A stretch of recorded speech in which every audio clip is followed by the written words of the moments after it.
ये मेरे दोस्तों, आपका स्वागत है हमारे YouTube चैनल पर। सभी के मंगल की कामना करते हुए, जैसा कि प्रतिदिन हम सांख्यकारी का श्रवण कर रहे हैं जो ईश्वर कृष्ण जी द्वारा रचित है। आइए महाराज जी के श्रीमुख से सांख्यकारी का श्लोकों की व्याख्या श्रवण करें। सभी के मंगल की कामना करते हुए पुनः पुनः आइए हम सब मिलकर श्रवण करें।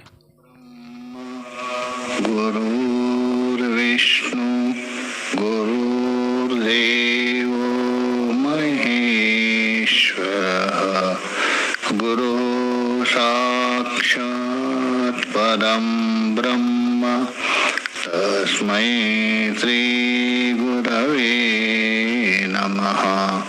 ओम शांति शांति।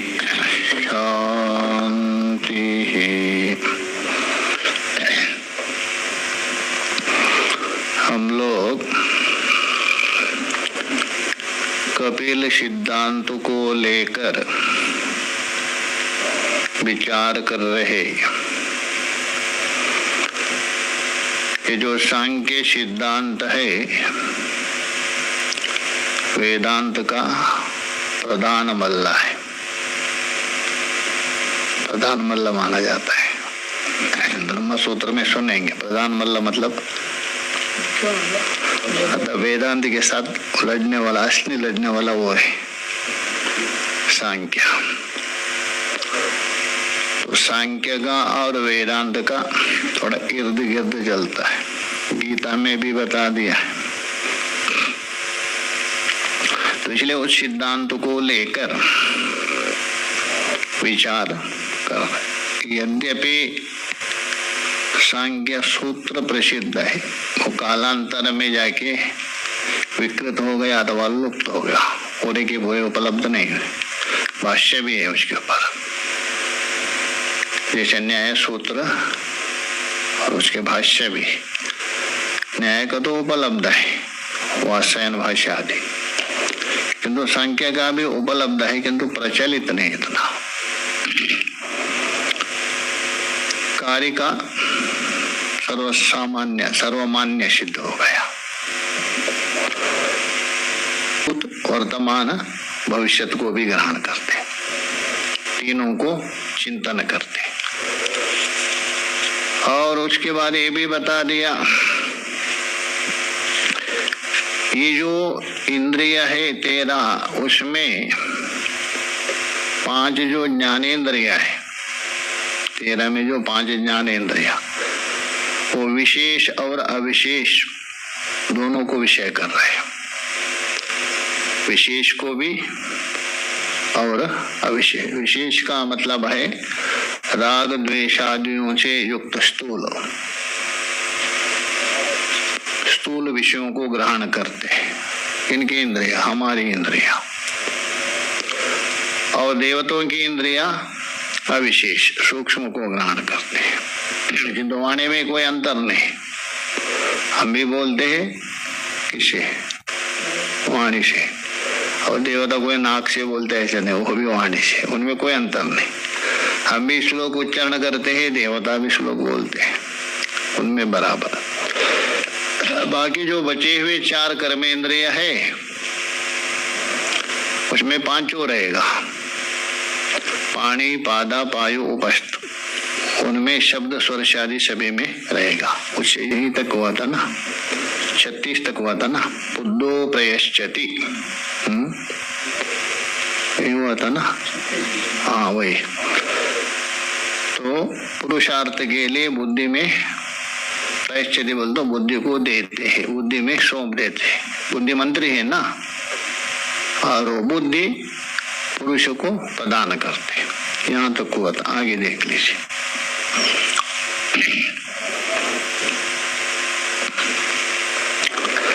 पीछे जो बताया था ना पिछले कारिका में, ये 3 क्या है, द्वारी कहा दिया था, और 10 को क्या बताया, द्वार। उस द्वारी में भी प्रधान किसको बताया था, बुद्धि को, बुद्धि को प्रधान बताया। अच्छा, तो तीनों है, तो तीनों में भी अहंकार, मन और बुद्धि में बुद्धि प्रकाशित करती है। उसको प्रधानता में हेतु बता रहे थे क्या आगे। सर्वं प्रत्युपभोगं यस्मात् पुरुषस्य साधयति बुद्धिः सैव च विशिनष्टि पुनः प्रधाना पुरुषान्तरं सूक्ष्मम्।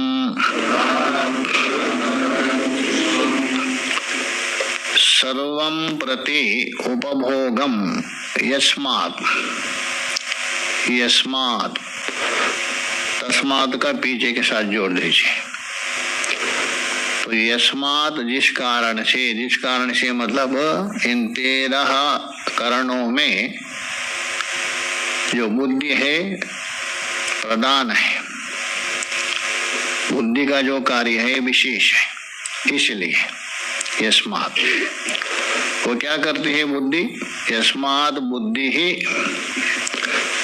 जो निश्चयात्मिक है, ये उसका व्यापार है, वो जो बुद्धि पुरुषस्य सर्वम, वहां लेना, पुरुषस्य सर्वम प्रत्युपभोगम,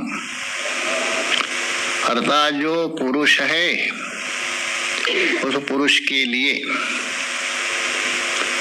क्योंकि पुरुष भोगता है ना, इनका है असंग है, तो बैठे बैठे खाता है वो। जैसा वेदांत में जो 6वीं अवस्था में अथवा 7वीं अवस्था में जाता है ना, अजगर वृत्ति होती है ना, एक अजगर वृत्ति सुना होगा ना, एक ऐसी स्थिति आती है अजगर वृत्ति, बोलो पड़े रहेंगे, कुछ करेंगे नहीं क्रिया, बिल्कुल कोई खिलाएंगे तो खा देते। ऋषिकेश में एक संत हो तो मस्त राम पड़े रहते थे, उसको कोई खिलाएंगे तो खाते नहीं तो बिल्कुल नहीं। ऐसा इनका पुरुष भी, बुद्धि यदि लाके दे दिया खाएंगे नहीं तो पड़े रहेंगे। तो इसलिए बता रहे, क्योंकि जो बुद्धि है, बुद्धि प्रधान है, प्रधान हो तो उनका काम है भी है, उसका ही काम है ना। तो वो क्या करते, पुरुषस्य सर्वम प्रत्युपभोगम, अर्थात पुरुष के लिए बोल दो, पुरुष के निमित्त से सभी उपभोगों को, सभी मतलब सभी इंद्रियों का जो विषय है अलग अलग, 10 इंद्रियों का जो विषय है सब, इसलिए सभी उपभोगों को क्या करती है, साधयति। का साधयति, बुद्धि साधयति, बुद्धि साधित कर रहे, मतलब बुद्धि उपस्थापित कर रहे। साधयति का मतलब संपादित करती है बुद्धि। तो कहने का मतलब जो बुद्धि प्रधान है, मुख्य है, इसलिए उस पुरुष के लिए, पुरुष के भोग के लिए जितने भी जो उपभोग है अर्थात विषय है, उनको संपादित करती बुद्धि करती। साधयति बोलो संपादयति। ठीक है, बुद्धि का 2 काम है, पहले कहा दिया था। 2 काम कौन है, भोग और अपवर्ग। अपवर्ग का मतलब है मोक्ष, भोग भी दिलवाती है और उसको मोक्ष भी दिलवाती। सैवचा बोल तो वही बुद्धि, जिस बुद्धि ने पुरुष के लिए सभी उपभोगों को संपादित करवाया था, भोग दिलवाया था, वही बुद्धि क्या करती है, विशिनष्टि पुनः, पुनः विशिनष्टि, अर्थात वो पुनः विशिनष्टि का मतलब है विशेष रूप से उसको विभाजन करती। वही बुद्धि क्या करती, उसको पृथक करती। विशिनष्टि का मतलब विशेष अलग करती।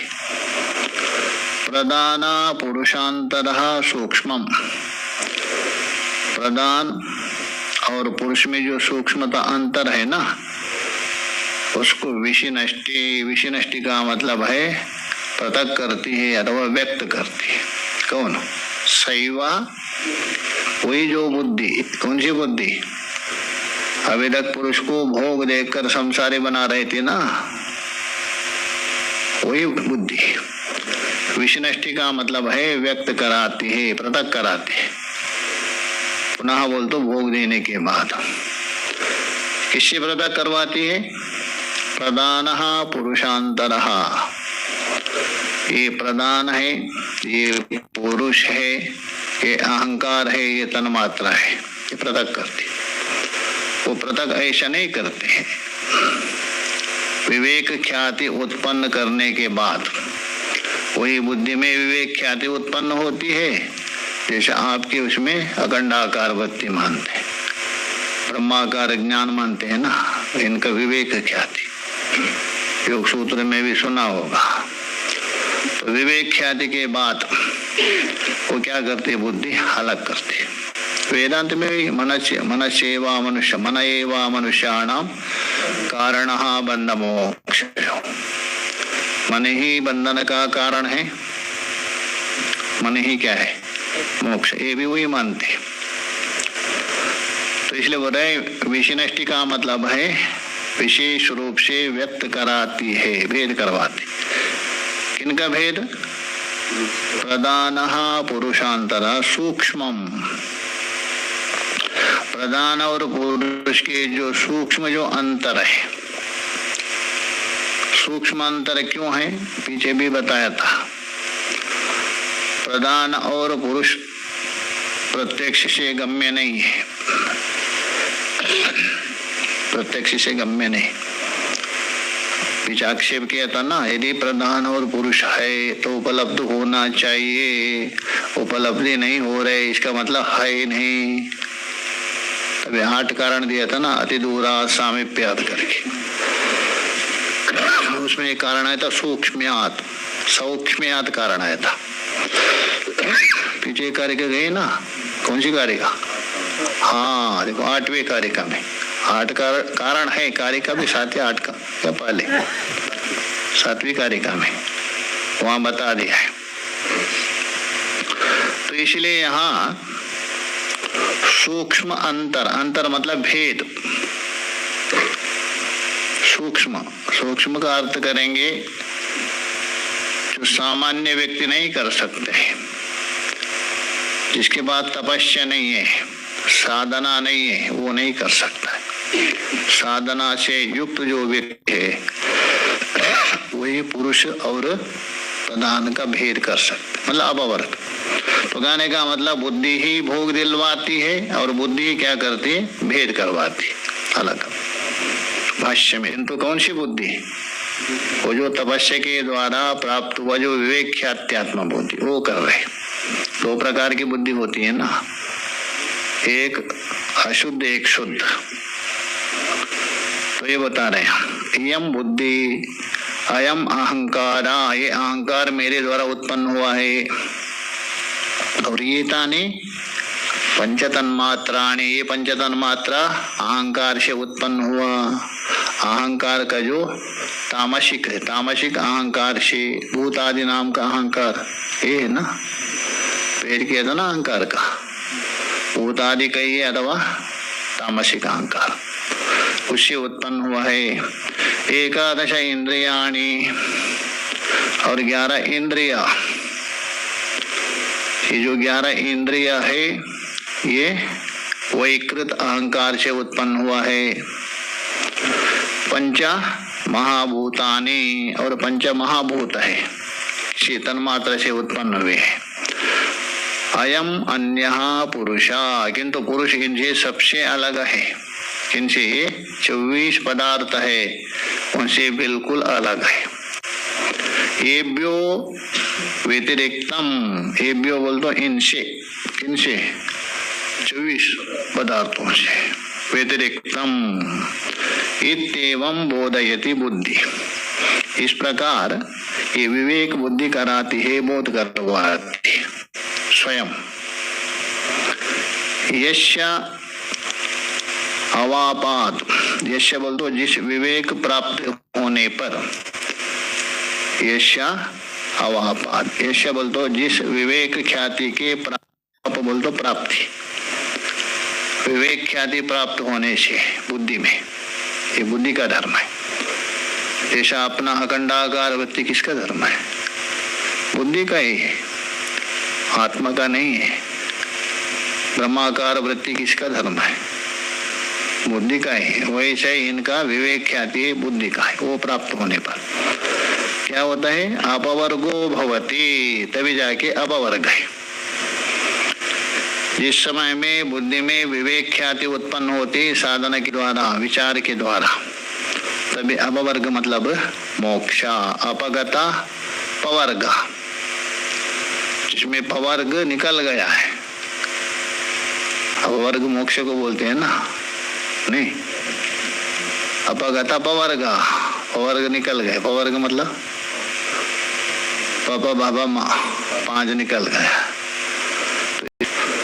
भस्म पार्वती फणी बालेन्दु भस्म तथा मंदाकिनी पवर्गा रचिता मूर्ति अपवर्गा फलप्रदा। ये 5 से बनाया है मूर्ति। शिव जी का 2 स्वरूप है, आगम में बता दिया। ये 5 से बनाया हुआ शिव जी सगुण हो गए। कौन? पार्वती, फणी, बालेन्दु, भस्म तथा मंदाकिनी, ये सगुण हो गया।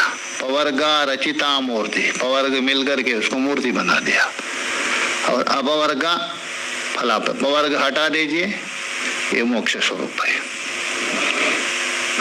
तो अपवर्ग होता है। आगे जो बता रहे, ये आपका 34वें कारिका में बताया था ना, उनमें जो ज्ञानेन्द्रिया 2 प्रकार से ग्रहण करती है। कौन? विशेष अविशेष बताया था ना, 34 में बताया ना। हाँ, अभी उसी को यहाँ बताने जा रहे। देखिए कौन विशेष कौन है, अविशेष कौन है, वो बता रहे। देखिए कारिका देखिए। तन्मात्राण्य विशेषस्तेभ्यो भूतानि पंच पंचभ्या एते स्मृत विशेषः शांत घोराश्च मूढ़ाश्च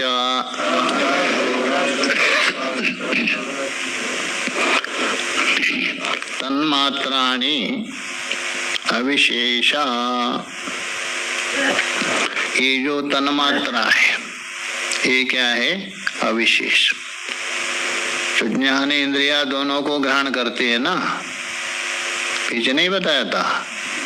विशेष को भी ग्रहण करती है और अविशेष को।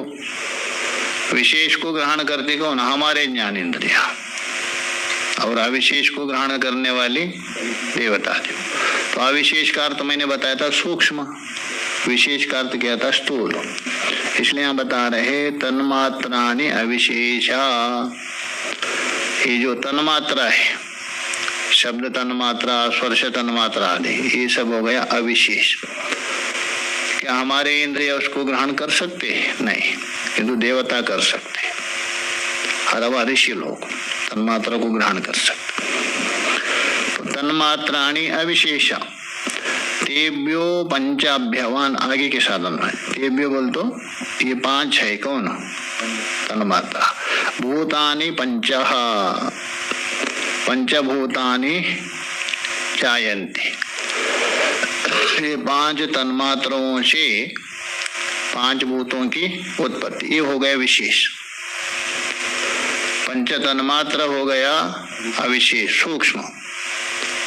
और उससे उत्पन्न हुए 5 महाभूत हो गए, स्थूल हो गए, विशेष हो गया। तो ये बोल रहे तेभ्यो को आगे अन्वय पंचभ्य। तेभ्यो पंचभ्य भूतानि पंचः जायन्ते का अध्यार कर दीजिए, उत्पन्न होते। एते स्मृतः विशेषा, ये विशेष है। कौन? भूतानि पंच, तन्मात्राओं से उत्पन्न हुए पंचभूत है, विशेष है, स्थूल है। तो स्थूल होने से क्या है? ये ते विशेष स्मृतः शांता घोरश्च मूढ़श्च। ये शांत भी है, घोर भी है, मूढ़ भी है। शांत का मतलब है सुखप्रद, घोर का मतलब है दुखप्रद, मूढ़ का मतलब है दुख, मोह, मोहदायक, सुखदायक, दुखदायक, मोह प्रदायक। तो सोचे में सूक्ष्म में नहीं है, स्थूल में। भाष्य में देखिए, वे कौन है दिकार है? देखिए पंच शब्द तन्मात्रा पीछे हुआ है उसी को ही, स्पर्श तन्मात्रा, रूप तन्मात्रा, रस तन्मात्रा, गंध तन्मात्रा, ये तानी, ये जो 5 तन्मात्रा अविशेषो उच्यन्ते, अर्थात अविशेष विषय है, अविशेष विषय मतलब सूक्ष्म विषय उच्यन्ते। दे अच्छा ठीक है, ये अविशेष विषय है किनका? ज्ञानेंद्रियों का, सभी का है? नहीं, देवानाम एते सुखलक्षण विषय, ये देवताओं के लिए सुख देते हैं। कौन? तन्मात्रा। इसलिए बोले देवानाम एते सुखलक्षण, सुख स्वरूप विषय। क्यों मनुष्यों को क्यों नहीं दे रहे, देवताओं को क्यों दे रहे? तो बता रहे दुख का मोह रहिता, उसमें घोर और मूढ़ वृत्ति नहीं है। किसमें? देवताओं में। देवताओं में ये नहीं रह रहे, इसलिए उनको सुख दे रहे। तो ये बोले दुख का मोह रहित विषय, दुख और मोह से रहित विषय है तन्मात्रा, इसलिए देवताओं को सुख दे रहे, सूक्ष्म ग्रहण कर सकते। इनमें भी नहीं है, देवताओं में भी नहीं, क्योंकि देवताओं का बुद्धि, देवताओं की बुद्धि है मनुष्यों के अपेक्षा सात्विक है। सत्वगुण का फल है ना वो, अथवा पुण्य का फल मान लीजिए। इसलिए इनमें जो केवल सुख स्वरूप है, दुख मोह नहीं, किसमें? तन्मात्रा में, अतः उनको सुख देती। लोक में भी देखे, जैसे जैसे स्थूल होते जाता है उसमें दोष आ जाता है। जितना स्थूल होते जाएंगे ना उतना दोष। वेदांत की दृष्टि में देखे, आकाश में क्या है? दोष है क्या? नहीं है, एक गुण है ना। आकाश से स्थूल हो गया वायु, 2 गुण है, बस वहां से दोष शुरू हो गया। वायु के अपेक्षा भी अग्नि में, अग्नि से जल, जल से भी ज्यादा पृथ्वी में हो गया। स्थूल होते जाता है जितना दोष भी ज्यादा है। तो इसलिए बोले मानुषाणाम विषय के एते, तो 3 प्रकार से बन रहे हो। शांत, घोर, मूढ़। शांत का अर्थ कर रहे सुख लक्षण, सुख स्वरूप देते भी, और कभी कभी दुख लक्षण, दुख भी देते हैं। लक्षण बोल तो स्वरूप। और मूढ़ का अर्थ कर रहे मोह लक्षण, बोल तो मोह जनक, सुख जनक, दुख जनक, मोह जनक। कौन? ये भूत, पंचभूत, स्थूल। कैसे ही दृष्टांत के द्वारा समझा रहे, देखिए ये तीनों कैसे दे रहे करके। यथा आकाशम, जैसा आकाश किसी के लिए सुखप्रद है, किसी के लिए दुखप्रद है, किसी के लिए मोहजनक है। आकाश जैसे बताया था, आकाशम कस्यचित, सभी के लिए नहीं है, किसी के लिए। कौन? अनवकाशाद, उसको कोई अवकाश नहीं मिल रहे। अंतर्ग्रहादे निर्गतस्या, घर से बाहर निकल दिया, कोई अवकाश नहीं मिल रहे रहने के लिए। उस व्यक्ति के लिए आकाश क्या है? सुखदायक है। आकाश बोलता अवकाश मिला है क्या? नहीं, अरे कम से कम इतना जगह मिल गया। आकाश का मतलब अवकाश। किन के लिए सुखदायक है? कस्यचिद अनवकाशाद अंतर्ग्रहाद निर्गतस्या, घर से निकल गया, कोई अवकाश नहीं मिल रहे, कोई सहारा नहीं है, उसके लिए कुछ रहने के लिए कोई खाली जगह मिल गया, वो सुखदायक होता। सुखात्मकम, उसके लिए शांत भवति, शांत बोल तो मन में शांति देती है, सुखप्रद हो गया। कौन? वो जो अवकाश। तदेवा, तदेव बोल तो वही आकाश। शीतोष्णा वातवर्षा भी अभिभूतस्या, शीत है, उष्ण है, हवा है, इत्यादि से युक्त होने से वही आकाश क्या करेंगे, दुखात्मकम, ठंडी भयंकर हो रही है आपको, टिटोर रहे, वो दुखदायक हो, वही आकाश। तो घोरम भवती, वो घोर हो गया, घोर मतलब दुख प्रदान। तदेवा, वही आकाश, पंतानम गच्छतो, मार्ग से जा रहे, वन मार्गात, जंगल के रास्ते से आप जा रहे, भ्रमण कर रहे, वन मार्गात भ्रष्टस्या, उस जंगल का मार्ग आप भ्रमित हो गया, दिंग मोहान मूढ़म भवती, दिग्भ्रम हो गया, इधर है पूरब, इधर है पश्चिम, है कहाँ से, दिंग मोह, आकाश ही हो रहा है। तो वही एक ही आकाश अवकाश देकर सुख का कारण भी बन रहे, वही आकाश आंधी तूफान के द्वारा किसी को दुख का कारण बन रहे, और भ्रमित हुआ व्यक्ति को मोह उत्पन्न कर रहा है आकाश में। उसी प्रकार वायु भी लीजिए, एवं वायु भी शांत भी है, घोर भी है, मूढ़ भी। किसके लिए बता रहा, वायु घर्मात तस्य शांतो, घर्म बोल तो गर्मी, धूप भयंकर, आप धूप से गर्मी से तप रहे बेचाने, हवा भी नहीं चल रही, क्या करे, परेशान है। उतने में थोड़ी सी हवा चल गई ठंडी ठंडी, तभी आपको क्या, हारे वाह, अभी तो शांति मिल रहा है। वो वायु ने आपको क्या दिया, शांति। किससे, घर्मात बोल तो गर्मी से, जो गर्मी है उसको धर्मात बोलते। तो हाँ, पसीना उसको बोलते हैं, उसमें श्वेतज बोलते हैं, या घर्म बोल तो गर्मी, घाम बोलते हैं ना हिंदी में, उसको संस्कृत का शब्द है, घर्मात का ही घाम बन गया, गर्मी से, ताप से। तस्य शांतो, उसके लिए वो हवा क्या हो गई, शांत हो गए। जैसे भयंकर आपको घाम लग रहे, गर्मी लग रहे, थोड़ा पंखा चला दे, वाह बढ़िया लग रहा है, हवा से आपको सुख मिल गया। और शीताद तस्य घोरो, ठंडी ठंडी हवा चल रही, ठंडी के समय आप परेशान हो रहे, दुख हो रहे, कितना भयंकर ठंडी हवा चल रही, बर्फीली हवा है, तो वही हवा आपको क्या दे रहे, घोर हो गया, दुखदायक हो गया। धूली शर्करो विमिश्रो, धूल है, शर्करा बोल तो छोटे छोटे बालू के कण, या तो धूल अथवा बालू के कण हवा से ला रहे, वो आपके आंख में गिर गए, इधर उधर मिश्र, गतिमान इतना तेज से हो रहे, आप जा रहे, आपको मोहित कर दिया, रास्ता इधर उधर कहाँ जाना है करके मालूम नहीं पड़ रहा है। तो एक ही हवा घाम वाले को, जो गर्मी वालों को शांत दे रहे, और सर्दी हवा, बर्फीली हवा किसी को क्या दुख दे रहे, और आंधी से आने से धूल और बालू के कण के द्वारा मोह उत्पन्न करे। हवा एक ही है, तीन कार्य कर रहे, स्थूल होने से, किंतु सूक्ष्म में ये नहीं है, सूक्ष्म में ये नहीं।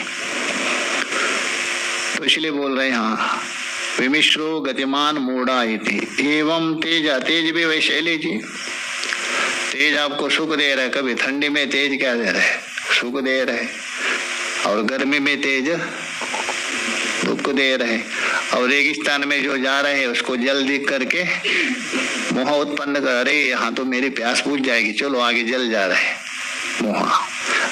तेज आपको सुख भी दे रहे, दुख भी दे रहे, मोह भी उत्पन्न कर। उसी प्रकार जल भी लीजिए, जल भी वैसा ही, गर्मी में यदि आपको बढ़िया ठंडा जल मिलेगा तो वाह, गंगा जी में स्नान करने से अभी बस फुंसी घमोली समाप्त हो गया।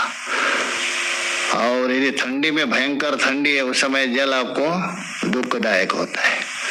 कभी कभी जल है, भयंकर बारिश आदि आ रहे, आपको भ्रमित भी हो जाता है, दिग्मोह भी होगा। जल में भी, पृथ्वी में, वैसे लेना, सभी में कल करें। ओम पूर्णमदः पूर्णमिदं पूर्णात् पूर्णमुदच्यते पूर्णस्य पूर्णमादाय पूर्णमेवावशिष्यते। ओम शांति शांति। शांति शांति।